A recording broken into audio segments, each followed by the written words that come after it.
Sudah dikisahkan turun-temurun bahwa di kawah itu ada ikan besar, jenis ikan mas. Dan warnanya warna kuning sama warna hijau.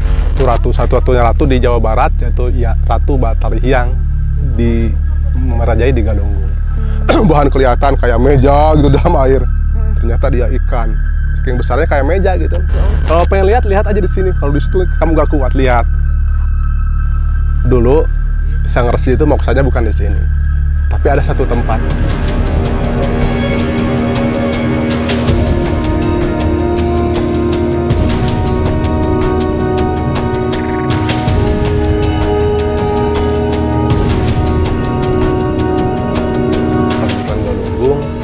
Itu sebagai pilar kekuatan kerajaan Galuh, diamanatkan oleh raja ke raja berikutnya, jangan sampai dapat sama orang lain.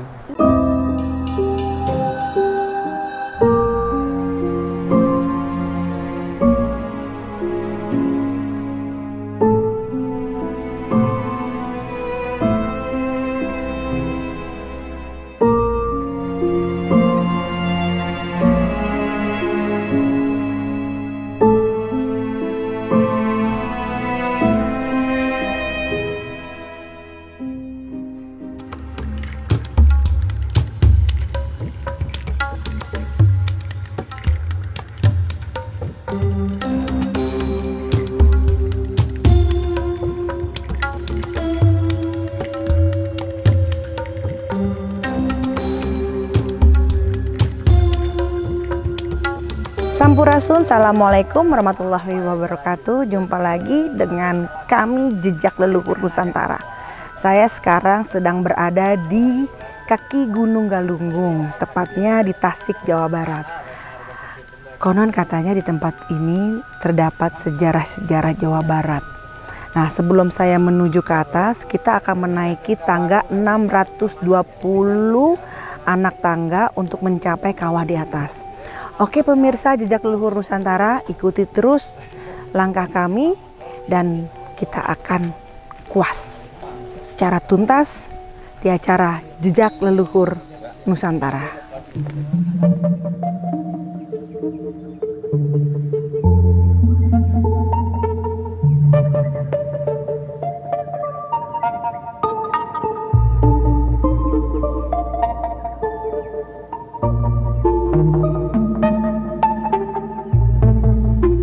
Pemirsa, saya sudah berada di tengah anak tangga. Masih panjang lagi perjalanan saya. Ya, lumayan cukup membuat ngos-ngosan. Ini sudah sekitar ya paling kurang lebihnya 70 anak tangga. Masih ada beberapa lagi yang harus kita jejaki satu persatu. Pemirsa bisa lihat, belum sampai di atas, pemandangannya sudah sangat indah di belakang saya. Kurang lebihnya sudah kelihatan panorama di daerah Gunung Galunggung. Nanti ketika di atas sana tuh ada kawah pemirsa. Nah di sana itulah nanti kita akan coba cari tahu ada sejarah apa saja di sana. Oke pemirsa, ikuti terus Jejak Leluhur Nusantara. Let's go.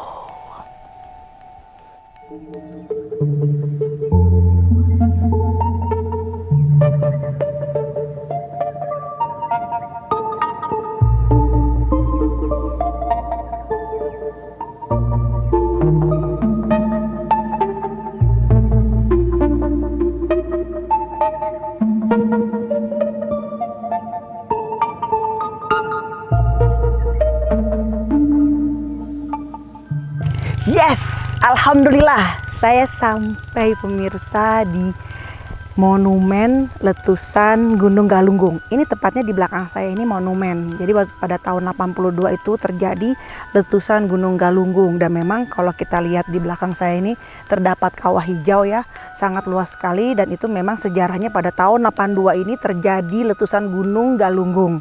Nah, tepatnya di belakang ini pemirsa. Oh, wes Java. Oke pemirsa, ikuti saya deh. Nih, di sini nanti terlihat ada kawah hijau. Tuh pemirsa, ini bekas letusan dari Gunung Galunggung Jadi dia itu membuat kawah sendiri yang dimana memang terdapat belerang. Tapi kalau di sini memang tidak boleh untuk untuk jadi tempat umum untuk pemandian ataupun wisata umum untuk ya kita ngerendam tangan atau apa, ini nggak boleh. Kalau untuk masalah untuk kita rendam badan dengan air belerang itu ada di bawah lagi. Nah ini memang kalau kita lihat sih ya cukup luas ya, cukup besar sepertinya. Waktu Gunung Galunggung ini meletus, kalau kita lihat dari luas kawahnya ini, kalau kita lihat sih sepertinya pada saat tahun 82 letusannya cukup besar. Oke pemirsa, ikuti terus jejak leluhur Nusantara. Assalamualaikum warahmatullahi wabarakatuh.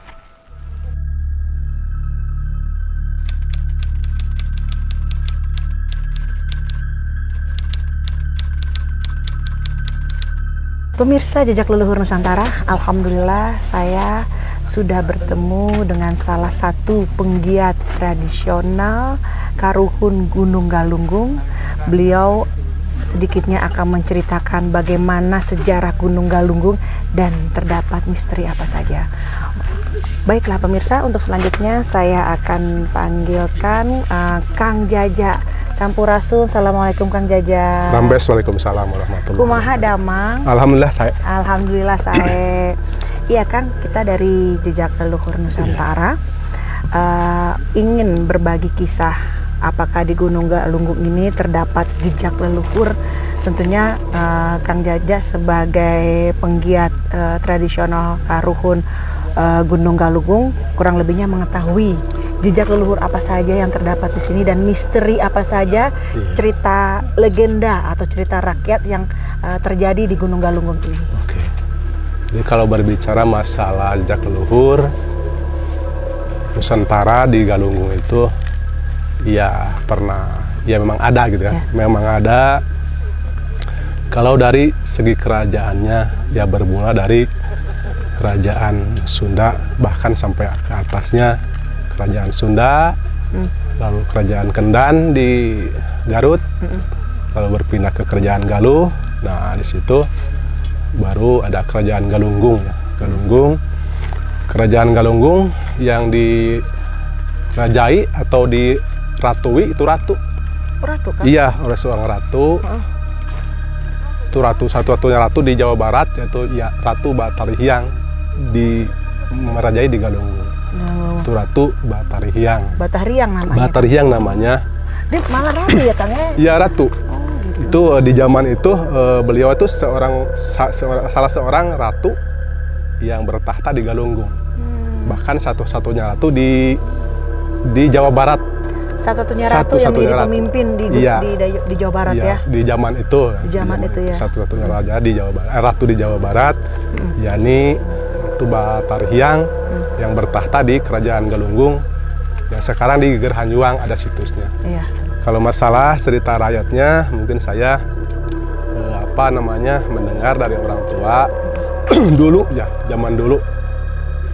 zaman kawah yang dulu sebelum meledak 82, ledakan yang tahun sekian itu ada kawah di sini, sama seperti sekarang, ada kawahnya dan kawah kecil tapi dalam di situ.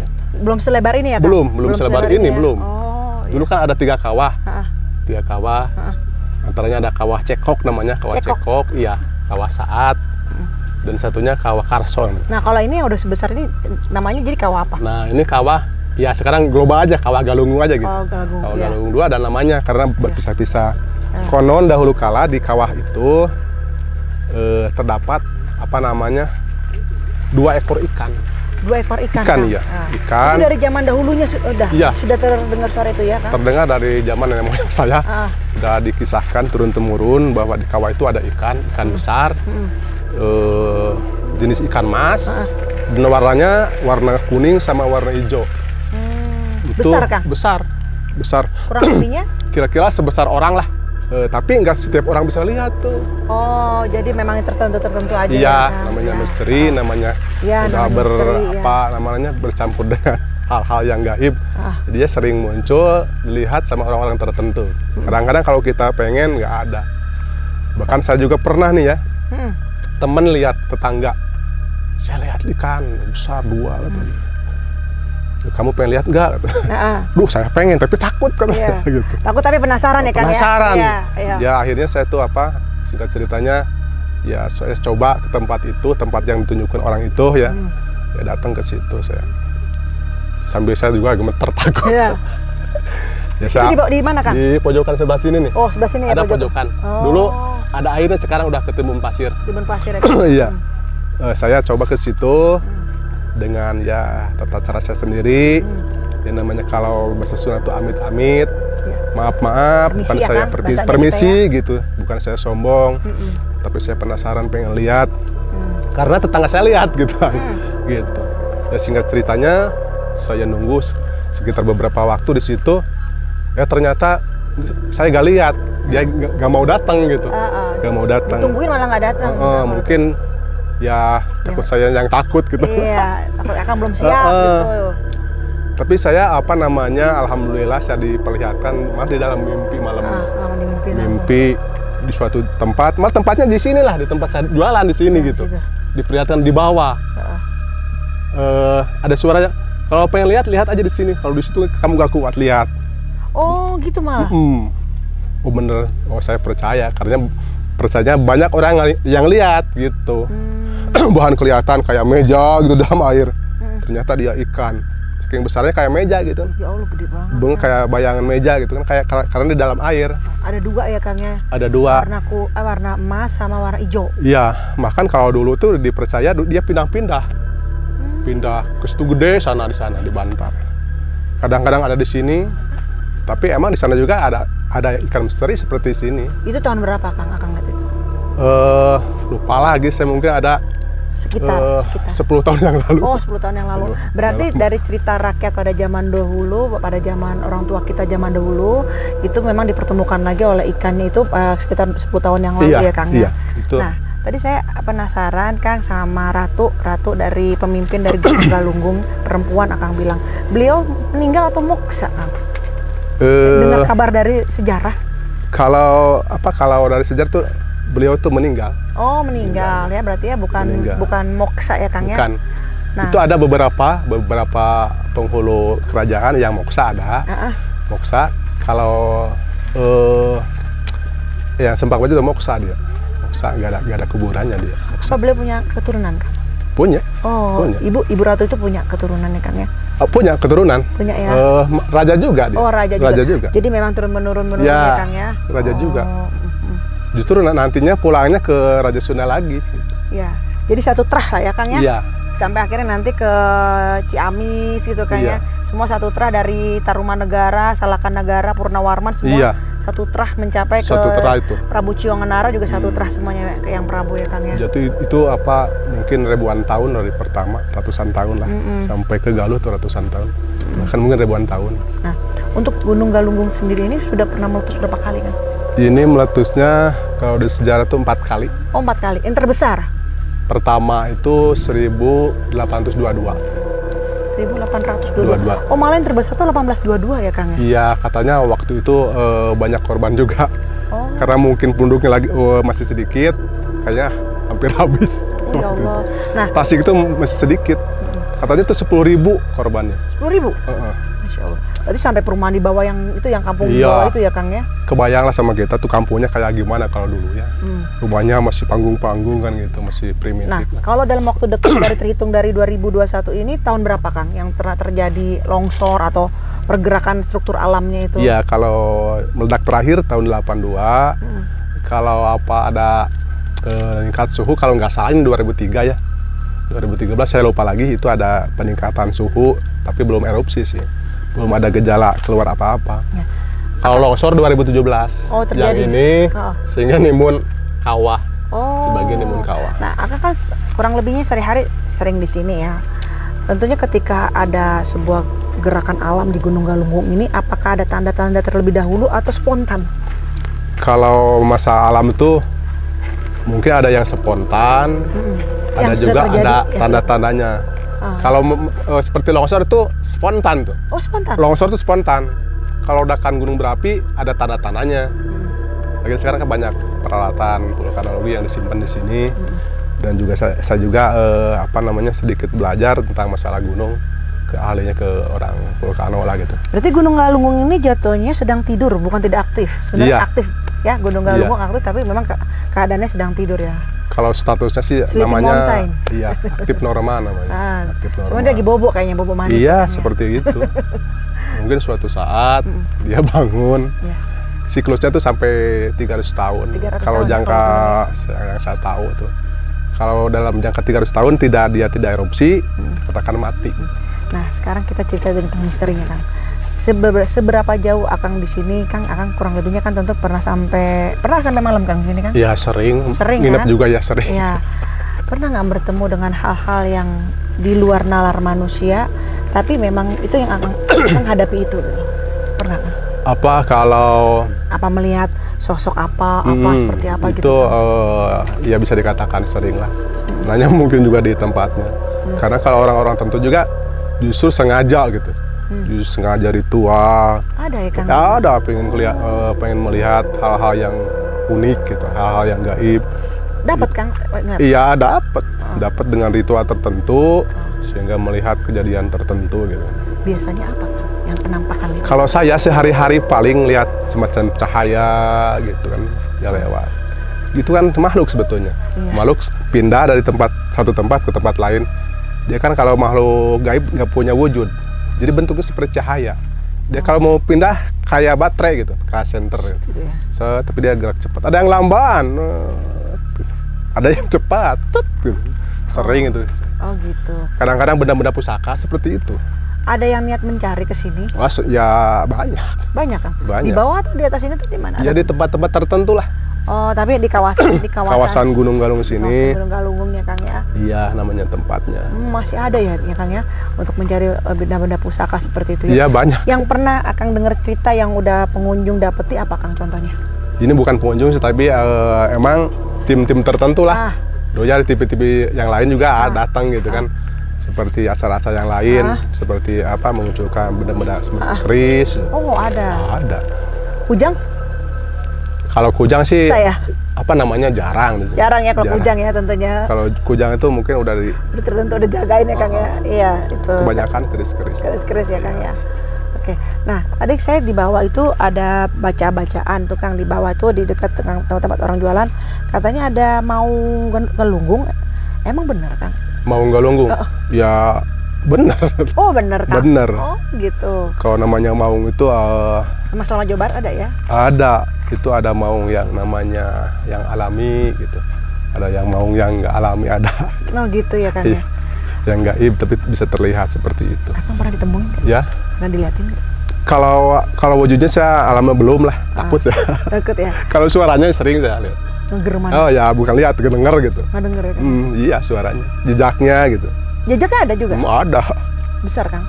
Ya besar. Kalau misalnya digambarkan wujudnya sebesar apa kalau nggak dari jejaknya? Ya sebesar kambing besar lah. Kambing etawa yang besar. Besar gitu. Besar. Kan jejaknya segini nih. Oh berarti ini besar nih orang ini kata saya. Iya kan, kalau jejak besar kan kita bisa ngukur dari ukuran badannya. Iya, kan, besar lah. Besar ya. Tapi bukan singa kalau di sini. Ya namanya maung. Maung itu kayak bentuk seperti kucing. Warnanya? Warnanya seperti warna kucing itu. Oh gitu, bukan hitam atau putih ada ya? Ya abu-abu lah. Oh gitu. Kan kalau macan Sumatera mah kuning ya kayak sama singa. Sini mah enggak. Nah, ini macan Jawa Barat ya, Kang? Iya, Jawa Barat. Ya sama lah macan Prabu Siliwangi seperti itu. Semacam kayak macan Prabu Siliwangi juga berarti macan Galunggung ya, karena memang kan satu terakan ya, Kang ya. Satu. Jadi mungkin ada yang penjaga-penjaga yang moksa ya, sebagian mungkin ada yang di sini ya.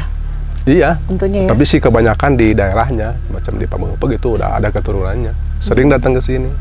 Dia seperti manusia, tapi jalannya seperti itu, seperti macan.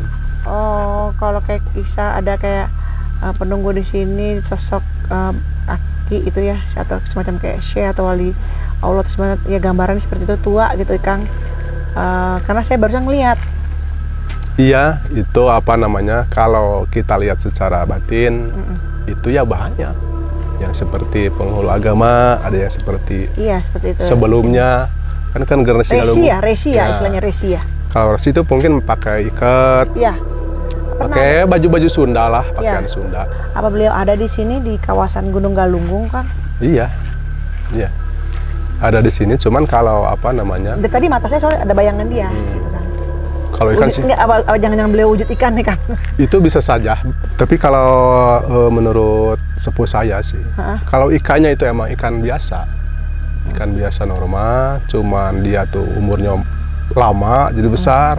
Cuman lama-lama dia tuh apa namanya? Ya kalau kata orang tuh dipelihara sama yang gaib gitu, makhluk-makhluk gaib. Jangan beliau. Ya kemungkinan gitu. Seperti kita manusia, misalkan piara burung gitu kan. Kan burungnya burung biasa, cuman kan pemeliharaan beda. Berarti benar ya, saya hanya mencocokkan aja dengan Kang Jaja ya. Ya memang ketika tadi Kang Jaja bicara tentang masalah ikan gitu kan, connect ke batin saya dikasih lihat gambar gitu ya, berupa seorang bapak-bapak tua yang berpakaian resi seperti itu.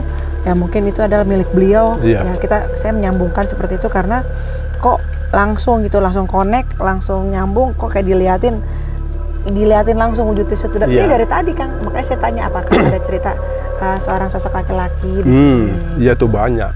Jadi saya di bawah sih Kang. Nggak di bawah banget sih. Jadi itulah daerah situ ya, ada tempat. Beginilah, dulu sang resi itu moksanya bukan di sini, tapi ada satu tempat. Jadi tempat moksa itu nggak di mana-mana, ada tempat. Itu kan ada kabuyutan.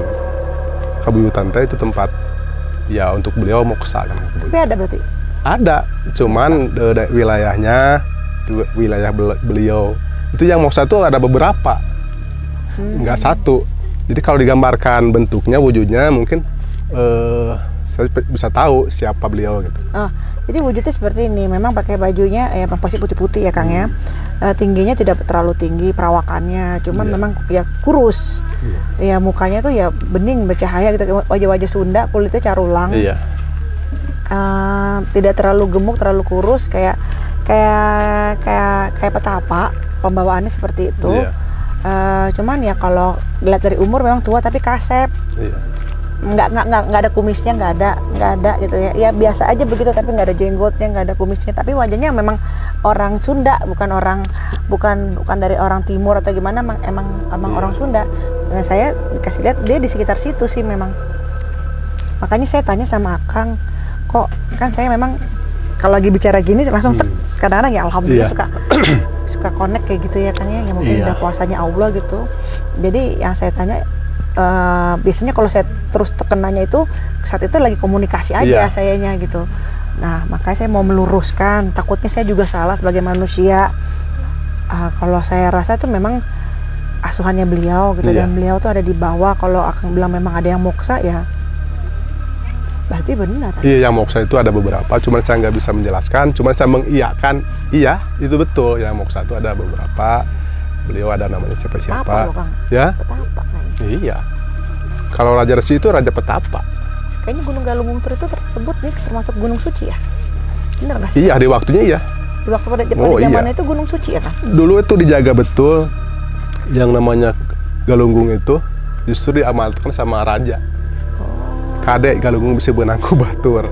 Sebenangku batur maruksak. Gitu. Ya, berarti diamanatkan oleh raja ke raja berikutnya. Jangan sampai dapat sama orang lain. Iya, tempat suci.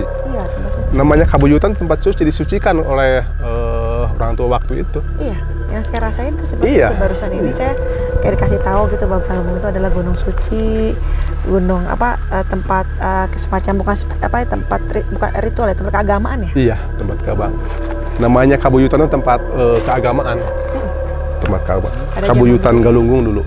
Kabuyutan Galunggung itu sebagai pilar kekuatan kerajaan Galuh. Karena semua raja Galuh itu kan sebelum jadi raja ditempa segala sesuatunya, mentalnya, ilmunya, agamanya dari Kabuyutan. Kabuyutan Galunggung. Nah, untuk Akang tadi kita menyambung kepada Gunung Suci ya pada zamannya. Adakah pada zaman sekarang itu masih dipelihara adat dan istiadatnya, adabnya untuk masyarakat sekitar, Kang? Untuk menjaga pelestarian. Kalau di tempat tertentu sih ada. Masih ya, Kang, jadi kita harus berkunjung ke sana. Penghormatan ya, Kang? Iya. Itu kan apa namanya? Kalau tempat-tempat sucinya bukan di sini. Ini kan namanya gunung berapi ya. Jadi waktu Praban dulu, waktu kerajaan dulu, ini udah gunung berapi. Di situ ada namanya Apuinas, seperti gunung berapi ya. Udah gunung berapi. Jadi nggak dipakai tempat tinggal atau dipakai membangun kerajaan. Karena gunung berapi. Nah, tempat kerajaannya memang di sebelah di sana. Di balik bukit ini di sana. Namanya tuh Geger Hanyuang di sana. Jadi karena saya masih ingat pesan orang tua, kata orang tua, bangsa yang besar itu yaitu yang mengetahui jejak leluhurnya. Iya, nah, setuju. Itu. Makanya saya walaupun sedikit, walaupun bahasanya acak-acakan, ya saya berusaha ya melestarikan lagi. Iya, aduh. Tapi kalau di rumah sih ada Kang? Kitabnya bisa lebih mendetil lah. Kalau di obrolan kan kemana-mana. Gede kan kitabnya? Kitabnya ya enggak juga lah, sebesar buku biasa. Ya, alhamdulillah. Aduh, atur nuhun Akang, Kang Jaja, terima kasih banyak sudah berbagi kisah, berbagi cerita dan berbagi pengalaman. Semoga dengan apa yang kita bahas hari ini akan menjadi hikmah yang baik ya Kang ya. Amin. Akan menjadi contoh yang baik, akan menjadi pesan yang baik ya. Amin. Baik pemirsa, jejak leluhur Nusantara. Saya senang hari ini karena kurang lebihnya kita bisa mengupas bagaimana sejarah dari Gunung Galunggung dan apa saja misterinya. Dan hari ini Kang Jaja sudah berbagi kisah. Semoga dapat bermanfaat untuk pemirsa di rumah. Untuk sebelum menutup acara ini, saya bersama Kang Jaja ingin mengucapkan mohon maaf bila ada salah kata, bila ada salah ucap atau salah penyampaian ya. Karena kita berdua sesungguhnya hanya manusia biasa ya Kang ya. Tentunya nggak lepas dari kilap ya. Iya, sama. Ya. Oke pemirsa, kita tutup dengan saling berdoa. Semoga pemirsa sehat walafiat dan tentunya semoga saya juga dan Kang Jaja sehat walafiat. Amin. Ya. Sampurasun. Assalamualaikum warahmatullahi wabarakatuh.